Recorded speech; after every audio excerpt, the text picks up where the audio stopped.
ಪವಿತ್ರರು ಮತ್ತು ವಿನಮ್ರರಾದ ಮರಿಯಮ್ಮನನ್ನು ಕೊಂಡಾಡಿ, ಅವರು ಕಳಂಕವಿಲ್ಲದ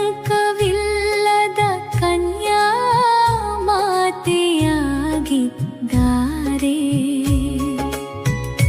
ದೇವರ ಪರಮ ಪವಿತ್ರ ಮಗನನ್ನು ಕೊಂಡಾಡಿ, ಅವರ ಪುಟ್ಟ ಮಗುವಾಗಿ ಜನಿಸಿದಾತನನ್ನು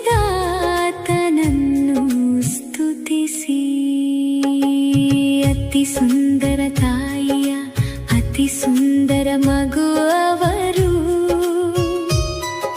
ಭೂಮಿಗೆ ಇಳಿದು ಬಂದ ಭಗವಂತನೇ ಅವರು.